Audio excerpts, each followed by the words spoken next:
India और England के first T20 international के बारे में बताएं। जैसे कि आपको पता है कि इंडिया टेस्ट सीरीज भी जीत चुका है और ओडीआई सीरीज भी जीत चुका है, और अब T20 इंटरनेशनल सीरीज जो कि 26 तारीख से शुरू होगी कानपुर में, उसमें इंडिया का मुकाबला इंग्लैंड से। देखते हैं कि वो कौन जीतता है।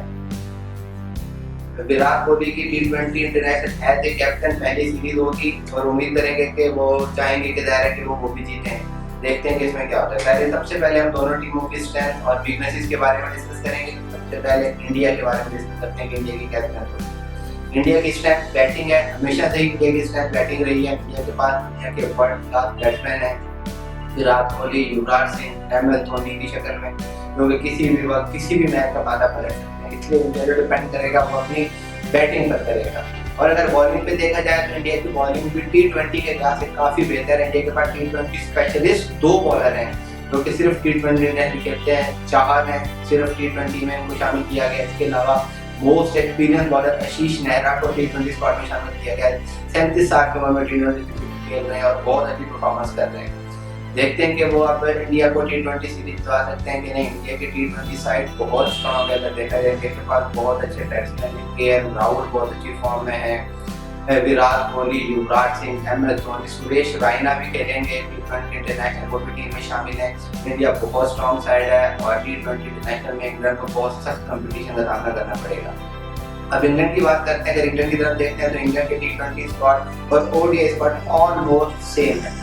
सिर्फ जो नजर आ रहा है वो क्रिस जॉर्डन जो है वो शामिल किए गए हैं, वो खेलेंगे T20 इंटरनेशनल। वो इंग्लैंड से आए हैं, अब इंग्लैंड की टीम उन्होंने ज्वाइन किया है। क्रिस जॉर्डन के अलावा एक यंगस्टर को शामिल किया गया टीम में। बाकी ऑलमोस्ट सारा स्क्वाड ओडीआई वाला ही है। इंग्लैंड जो है वो बहुत ज्यादा अपना डिपेंड करता है बैटिंग पर। इंग्लैंड की बैटिंग बहुत ज्यादा स्ट्रॉन्ग है और इंग्लैंड की बैटिंग में Jason Roy, Alex Hales, Morgan, Ben Stokes बहुत ज़्यादा फॉर्म में है। तमाम लोग बहुत अच्छा परफॉर्म कर रहे हैं। देखते हैं कि अब T20 इंटरनेशनल में ये इंडिया का मुकाबला किस तरीके से करते हैं। इंडिया अगर इनकी भी स्ट्रेंथ का हम देखें तो स्ट्रेंथ इनकी बैटिंग है, लेकिन क्या है कि बॉलिंग भी इनकी अच्छी है।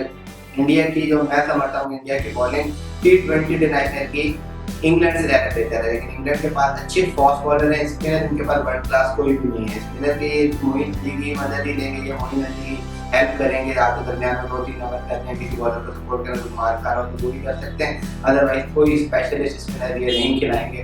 तो 3 फास्ट बॉलर के साथ ही जाएंगे। बिली खेलेंगे, क्रिस जॉर्डन खेलेंगे और इसके अलावा क्रिस वोक्स खेलेंगे। और ऑलराउंडर की जो फिर मार्टिन जाम देंगे वो बेन स्टोक्स। टेस्ट T20 और वनडे की तरह, वनडे और टेस्ट की तरह T20 में भी बेन स्टोक्स जो है वो ही सपोर्टिंग बॉलर के तौर पर काम करेंगे। और इसके अलावा स्क्वाड की तरफ आते हैं। अब दोनों टीमों के स्क्वाड के बारे में थोड़ा डिस्कस करते हैं कि स्क्वाड क्या होगा।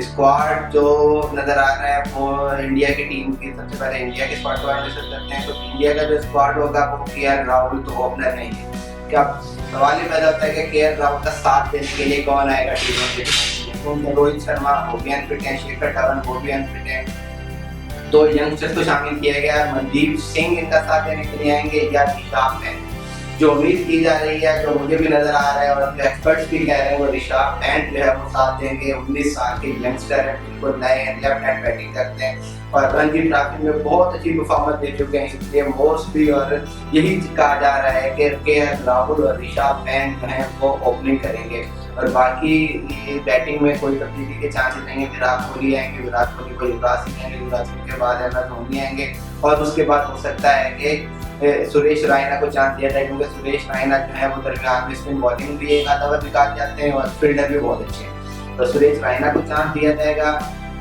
और इसके अलावा कोई चेंज की कोई खास उम्मीद नहीं की जा रही। फास्ट बॉलिंग में भुवनेश्वर कुमार को रेस्ट दिया जाएगा, ड्रॉप किया जाएगा, बल्कि रेस्ट नहीं किया जाएगा। जसप्रीत बुमराह का साथ देने के जाएंगे आशीष नेहरा खेलेंगे, जसप्रीत बुमराह खेलेंगे, चाहल खेलेंगे और परवेज रसूल को चांस दिया जा सकता है। परवेज रसूल को टीम में शामिल किया गया है।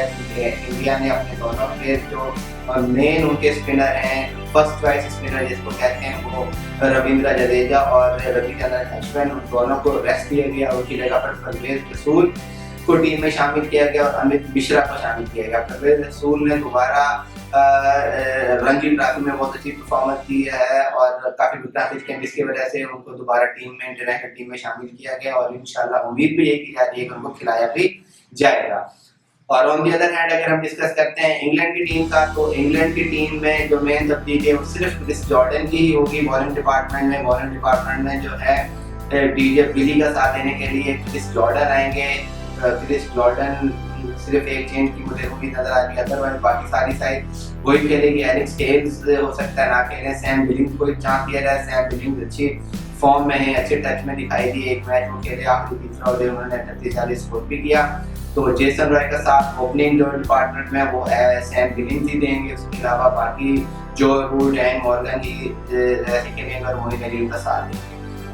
इसके बाद थोड़ी सी टॉस पे अगर हम डिस्कस कर लें अब टॉस रिपोर्ट के बारे में, तो टॉस की जहाँ तक बात है तो इंडिया में जो पिचेज होती हैं वो अमूमन बैटिंग होती हैं, और T20 इंटरनेशनल में तमाम दुनिया के ग्राउंड में जो है वो बैटिंग विकेटें बनाई जाती हैं ताकि मिनिमम टाइम होता है, ज़्यादा से ज़्यादा लोग इंजॉय कर सकें। तो ज़्यादातर जो ऑडियंस होती है वो 6 और 4 को ही ज़्यादा इंजॉय करती है, इसलिए बैटिंग विकेट अब कानपुर की विकेट जो है वो बहुत ज़्यादा बैटिंग ही होगी। लास्ट मैच जो ओडीआई यहाँ पर खेला गया था वो इंग्लैंड और साउथ अफ्रीका में खेला गया था, उसमें भी साउथ अफ्रीका ने 300 स्कोर किया था और इंडिया ने भी 298 किया। बहुत टफ मुकाबला हुआ। बैटिंग विकेट है, ये ओनली विकेट है कि बैटिंग परफॉर्म करेंगे और जो भी टीम टॉस जीतेगी, टॉस जीत कर जो भी होगी वो पहले फील्डिंग का फैसला करेगी और चेस करने के लिए जाएगी, क्योंकि दोनों टीमों की जो मेन स्ट्रेंथ है वो उनकी बैटिंग है।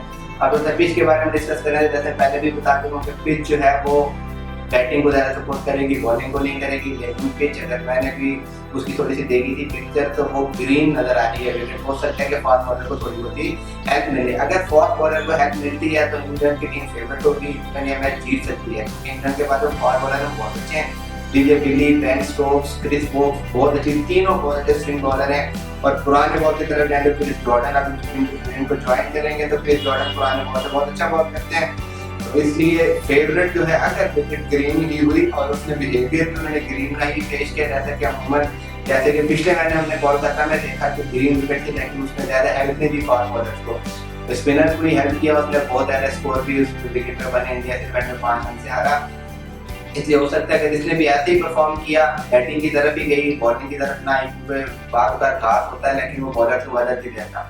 अगर उसने बॉलर्स को फास्ट बॉलर को थोड़ी सी भी मदद दी तो इंग्लैंड की टीम फेवरेट हो जाएगी। इंग्लैंड अच्छा फास्ट बॉलर बहुत अच्छे हैं। अब एंड पर हम अब देखते हैं दोनों टीमों का कंक्लूजन करते हैं और प्लेयर्स परफॉर्मेंस की तरफ जाते हैं कि कौन सा प्लेयर अच्छी परफॉर्मेंस दे सकता है। प्लेयर परफॉर्मेंस में अगर विद रिस्पेक्ट टू इंडिया की बात करें तो इंडिया के पास T20 स्पेशलिस्ट हैं, विराट कोहली, केएल राहुल, दोनों बहुत अच्छे टच में बहुत अच्छा खेलते हैं, आईपीएल में बहुत अच्छा खेले थे पिछला सीजन और दोनों बहुत अच्छी बैटिंग करते हैं, स्ट्रोक सिलेक्शन बहुत अच्छी है। और सुरेश रैना है, इसके अलावा युवराज सिंह, एमएस धोनी तमाम की है, लेकिन जो मेन ये फोकस करेंगे वो विराट कोहली है जो इसके गिर्द इंडिया की बैटिंग लाइन घूमती है। विराट कोहली अगर अच्छा परफॉर्म करते हैं तो तमाम प्लेयर्स का जो मुराल है वो बुलंद हो जाता है और बाकी प्लेयर भी परफॉर्म करने की कोशिश करते हैं, वो सपोर्ट बहुत अच्छा करते हैं प्लेयर्स को। तो विराट कोहली बहुत ज्यादा तमाम लोगों की निगाह का मरकज होंगे T20 इंटरनेशनल में कि वो कैसा परफॉर्म करते हैं। दूसरी तरफ अगर इंग्लैंड की बात करें तो इंग्लैंड की जो प्लेयर्स को अगर फोकस किया जाए तो इंग्लैंड की टीम में जो फोकस है वो जेसन रॉय है। जेसन रॉय बहुत ज्यादा कंसिस्टेंट और बहुत अच्छे बैट्समैन के तौर पे सामने आए हैं। वो ओडीआई में भी बहुत अच्छी परफॉर्म कर चुके हैं, तमाम ओडीआई उन्होंने कंसिस्टेंट स्कोर किए और 220 रन उन्होंने 3 ओडीआई में स्कोर किए, तीनों मैचों में उन्होंने हाफ सेंचुरी स्कोर की है, तो इसलिए वो बहुत अच्छी फॉर्म में दिखाई दे रहे हैं और ये इनके लिए अपने आप को मनवाने का बहुत अच्छा तरीका है कि अब आईपीएल की फ्रेंचाइजीज ओनर से बैठे होंगे कि कौन सा बेहतर परफॉर्म कर रहा है इसको खरीदा जाए। तो जेसन रॉय मुझे उम्मीद है कि तमाम लोगों की निगाह का मरकज होंगे कि कौन से अब फ्रेंचाइज उनको खरीदेगी, क्योंकि उन्होंने इंडिया में जिस तरीके से परफॉर्म किया आकर वो बाकी काबिल लीड है। तो मेन जो बैट्समैन है इंग्लैंड के वो जेसन रॉय होंगे और मिडिल ऑर्डर में जो उनकी रीडिंग हड्डी की साबित होता है वो उनके कप्तान है केन मॉर्गन, और बहुत अच्छे प्लेयर हैं, बहुत अच्छी बैटिंग करते हैं, ऑन साइड पे तो बहुत ही अच्छे बैट्समैन हैं और जिस तरीके से वो पुल करते हैं शॉट्स खेलते हैं बहुत अच्छे प्लेयर हैं और उनके गिर्द उनकी घूमती है, वो अगर उनको एंड में 5 से 6 ओवर बॉल खेल जाते हैं, विकेट पर ठहर जाते हैं तो बाकी वो इंग्लैंड के लिए बहुत फायदेमंद साबित होते हैं, क्योंकि बहुत तेजी से रनों में इजाफा करते हैं, 4 से ज़्यादा वो 6 की तरफ तवज्जो देते हैं और छक्के बहुत ज़्यादा लगाते हैं। इसलिए जो इंग्लैंड की टीम है वो जेसन रॉय और केन मॉर्गन पे बहुत ज़्यादा डिपेंड करती है कि वो आकर क्या करते हैं। अब हम कंक्लूजन की तरफ जाते हैं कि मैच का नतीजा क्या होगा। T20 ओडीआई और टेस्ट के निस्बत जो T20 का मैच होगा बहुत ज़्यादा क्रंच तस्वुर किया जा रहा है और इसमें बहुत ही दोनों टीमें बहुत ज़्यादा स्ट्रॉन्ग हैं। इंग्लैंड की टीम ऑलमोस्ट वर्ल्ड कप भी जीत चुकी है T20 का, लेकिन एंड में वो स्टोक्स तो 4 छक्के जो मारती है ब्रैथवेट ने, वो तो स्टोक्स सारी जिंदगी नहीं भूल सकते हैं। तो फाइनल खेली हुई है। वर्ल्ड रैंकिंग में भी इंग्लैंड की टीम बहुत ऊपर है। अगर हम इसको देखें तो इंडिया से ऊपर है वर्ल्ड रैंकिंग में T20 की। तो उम्मीद यही की जा रही है कि इंग्लैंड की टीम इसमें बहुत अच्छा परफॉर्म करेगी। और कानपुर में जो मेरी फेवरेट टीम है इस मैच को जीतने के लिए, वो डेफिनेटली दोबारा इंडिया की टीम है। मैं इंडिया को ही जितवाना चाहूँगा। इंडिया बहुत स्ट्रॉन्ग है, होम एडवांटेज है, होम क्राउड एडवांटेज है और विराट कोहली जैसे प्लेयर के बाद, इसलिए मैं ये समझता हूँ कि इंडिया की टीम पहला ओडीआई जीतेगी और पहला T20 इंटरनेशनल मैच जीत जाएगी इंग्लैंड के खिलाफ और 3 मैचों की T20 इंटरनेशनल सीरीज में 1-0 की बढ़तरी हासिल कर लेगी।